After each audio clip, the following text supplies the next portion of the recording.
Assalamualaikum warahmatullahi wabarakatuh. Perkenalkan, nama saya Muhammad Ansar Bahrudin, NIM A01185009. Di sini saya akan menjelaskan salah satu penyakit yang sering menyerang buah kakao, yaitu jenis patogen serangga hama. Nama patogen yaitu Sonopomorpha saramilla snelle yang dikenal sebagai penyakit penggerak buah kakao. Adapun gejala penyakit ini yaitu pada tanaman kakao akan menunjukkan gejala masak awal dengan warna yang tidak merata, yaitu belang kuning hijau jika buah digoyang tidak bunyi seperti buah normal, dan jika buah dibelah akan tampak tanda bekas gerakan larva. Bagian yang bergejala yaitu akan menyerang pada permukaan kulit buah sehingga berlubang. Buah masak sebelum waktunya, perkembangan buah jadi tidak normal dan buah sulit untuk dibelah. Pada bagian biokologi penyakit, yang pertama, siklus hidup penyakit ini yaitu masa telur diperkirakan 3-7 hari yang terdapat pada alur buah. Setelah telur menetas, maka akan menjadi larva atau ulat yang membutuhkan 14-18 hari untuk menjadi dewasa. Larva akan keluar membentuk pupa pada daun dan kulit buah. Setelah 5-7 hari kemudian berubah menjadi serangga atau yang dikenal sebagai imago, hidup dalam masa 3-7 hari. Mekanisme infeksi: hama ini akan meletakkan telurnya di atas permukaan buah. Kemudian telur menetas menjadi larva atau ulat dan langsung menggerek ke dalam buah sehingga mengakibatkan kerusakan pada buah. Penyebaran penyakit dapat melalui manisiasi dengan pupa melengket pada pakaian manusia atau barang bawaan sehingga membawa ke lokasi yang terserang yang tidak terserang. Kemudian dengan angin dapat berpindah dengan jarak yang cukup jauh. Selanjutnya, cara bertahan hidup yaitu perkembangan telur menjadi imago atau serangga dewasa cukup lama, yaitu 35 hari sampai 45 hari. Tanaman inang diantaranya. Selain tanaman kakao, hama ini juga menyerang tanaman yang diantaranya buah rambutan, langsat, dan mata kucing. Sekian dan terima kasih. Baik, bismillahirrahmanirrahim. Assalamualaikum warahmatullahi wabarakatuh. Perkenalkan, nama saya Muhammad Ansar dengan NIM A01211040 dari Prodi Agribisnis D. Nah, saya sendiri beranggotakan dari kelompok 1, dan di sini saya akan sedikit membahas mengenai hasil pengamatan saya atau praktikum saya di lokasi penanam budidaya kakao. Nah, saya di sini sedikit menjelaskan mengenai gulma yang saya dapatkan pada tumbuhan atau tanaman kakao tersebut. Nah, untuk mempersingkat waktu, langsung saja saya membahas mengenai yang pertama, yaitu nama ilmiah dari gulma tersebut, yaitu Pteridophyta nama ilmiahnya, sedangkan nama daerahnya adalah paku juga, nama Indonesianya paku ataupun pakis. Sedikit saya menjelaskan mengenai gulma ini, yaitu tumbuhan paku atau nama latinnya seperti yang sudah saya sebutkan, yaitu Pteridophyta, merupakan anggota dari kingdom plantae. Tanaman ini memiliki struktur sama dengan tumbuhan lain seperti akar, batang, daun, hingga pembuluh untuk mengangkut nutrisi demi keperluan metabolisme. Nah, kemudian ciri khas dari tanaman ini yang pertama mengenai warnanya. Tumbuhan paku atau pakis adalah kelas tanaman yang berkembang biak melalui spora, bukan bunga atau biji. Beberapa pakis hutan memiliki sisik berwarna hijau, kuning, coklat hingga hitam. Sedangkan mengenai aroma dari tumbuhan tersebut, ini aromanya harum. Dan mengenai bentuk daunnya, daun tumbuhan paku dibagi menjadi dua, yaitu makrofil dan mikrofil. Nah, makrofil sendiri adalah daun yang berbentuk besar, bertulang daun, bertangkai serta bercabang. Sedangkan pinna merupakan keseluruhan daun dalam satu tangkai daun dalam tumbuhan paku, dan ini sudah memperlihatkan diferensiasi sel. Nah, adapun mengenai ciri khas batangnya, mengenai batang, sesuai dengan namanya sendiri, batang ciri-ciri tumbuhan paku ini berbatang seperti kawat. Umumnya tumbuhan ini hidup di darat dan sporogeniumnya muncul di ketiak daun membentuk strobilus. Nah, mengenai buah dan biji, tanaman ini tidak menghasilkan buah ataupun bunga, melainkan spora untuk berkembang biak. Nah, adapun habitat dari tumbuhan ini, habitat pada umumnya ini di daratan tinggi, daerah kering, daerah berair, dan daerah terbuka. Selain itu, paku pedang dijumpai mulai di hutan rindang yang memiliki celah permukaan berkarang, khususnya yang terlindung dari sinar matahari, hingga daerah rawa dan tergenang air serta tumbuhan sebagai epifit.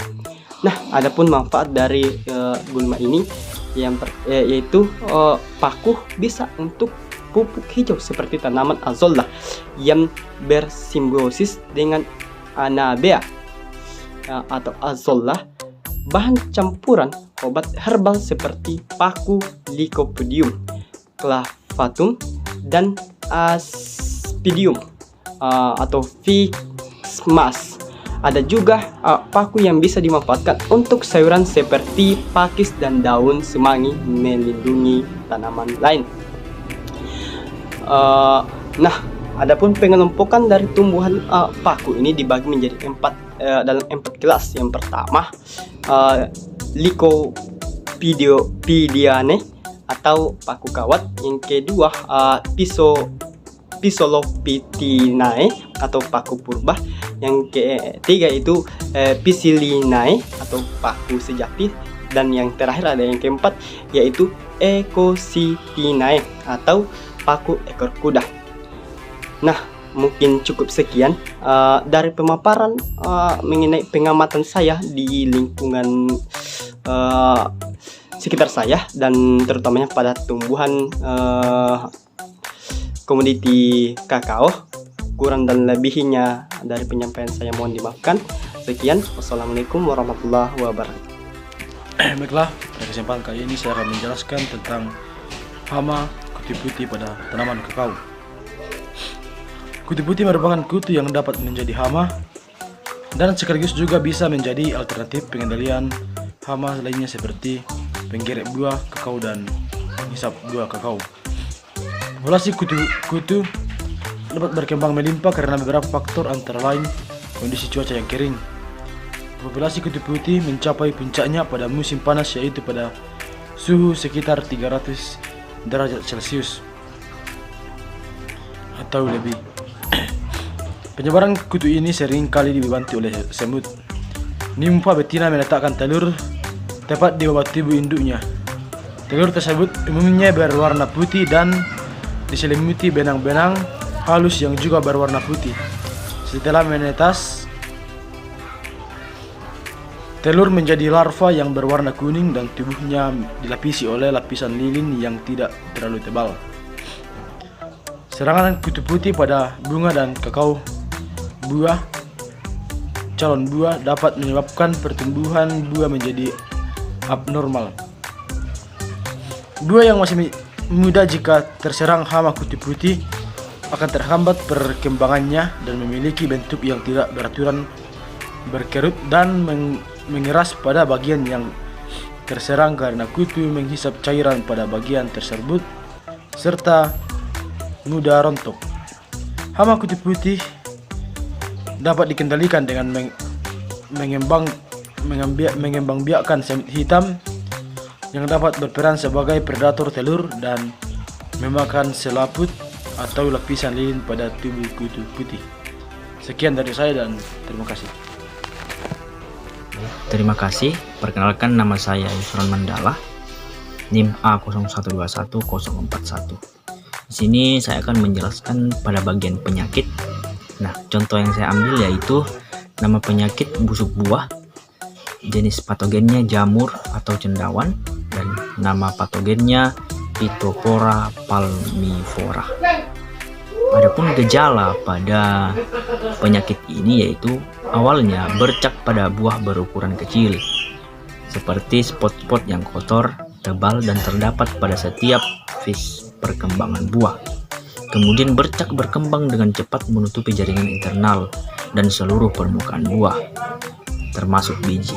Nah, patogen menyerang jaringan internal buah dan menyebabkan biji kakao berkerut serta berubah warna.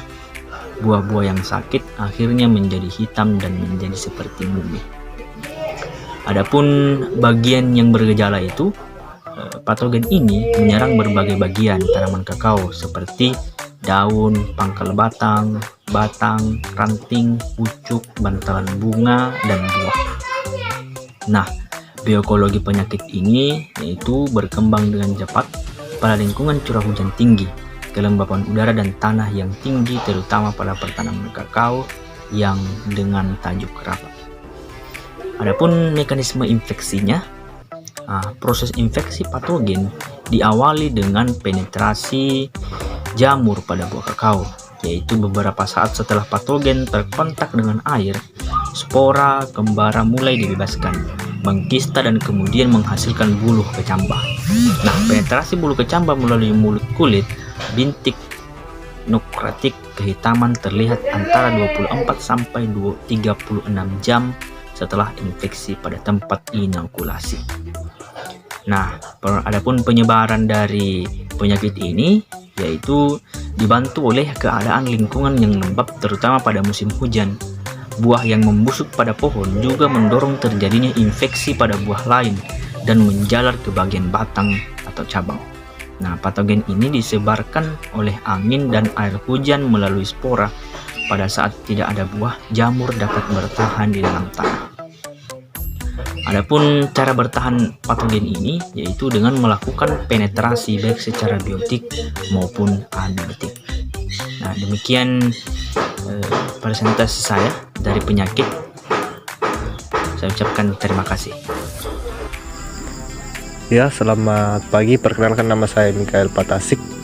Saya mahasiswa Universitas Sulawesi Barat, Prodi Agribisnis. Kali ini saya berada di salah satu perkebunan tanaman kakao, tepatnya di Kecamatan Tomok, Kabupaten Mamuju, daerah saya sendiri. Dan pada kesempatan kali ini saya akan meneliti tanaman kakao gulma yang ada pada tanaman kakao pada kesempatan kali ini. Nah, bisa kita lihat di sini ada banyak sekali gulma yang menempel pada tanaman kakao ini. Tapi untuk lebih jelasnya kita akan bahas di video berikutnya mengenai nama ilmiah, peranan, dan lain sebagainya. Iya, terima kasih. Sebelumnya tadi kita sudah menyaksikan ada sedikit video pembuka. Terlebih lagi saya perkenalkan diri. Perkenalkan, nama saya Mikael Patasik dengan NIM A01211042 Agribisnis D. Nah, tema yang atau materi yang saya bawakan pada kesempatan kali ini yaitu mengenai gulma pada tanaman kakao. Nah, gulma pada tanaman kakao ini yang saya ambil memiliki nama ilmiah Loranthus, nama Indonesia adalah benalu, kemudian bahasa daerah yaitu bahasa daerah Mandarnya yaitu balayang. Nah, Loranthus ini atau benalu memiliki ciri khas hidup menumpang pada tumbuhan lainnya. Umumnya benalu dijumpai hidup menempel pada tumbuhan berpohon besar. Nah, salah satu contohnya ini adalah menempel pada tanaman kakao. Nah, selain hidup menempel, ciri khusus lainnya dari benalu adalah menghasilkan getah yang lengket. Nah, tanaman belau ini memiliki ciri khusus batang. Nah, batang ini menggantung, berkayu silindris, berbintik-bintik dan berwarna coklat ke hitam-hitaman. Nah, sedangkan ciri khusus daunnya memiliki daun tunggal berhadapan, berbentuk lonjong, ujung agak meruncing, pangkal membulat, tepi rata. Panjangnya itu sekitar 5-9 cm, lebarnya 2-4 cm. Dengan permukaan atas daun berwarna hijau, sedangkan permukaan yang di bawahnya itu agak berwarna coklatan. Nah, kemudian benalu ini memiliki ciri khusus akar. Akarnya ini berupa haustorium yang berbentuk bulat, yang merupakan penghubung antara benalu dengan inangnya.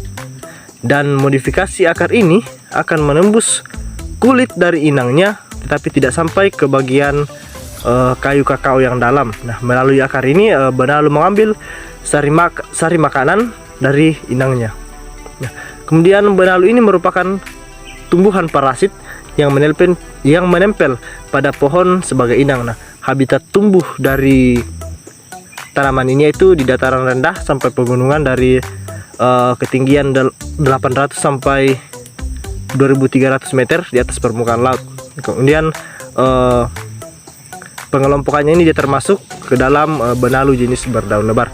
Jadi itu yang sempat saya bawakan, kurang lebihnya mohon dimaafkan.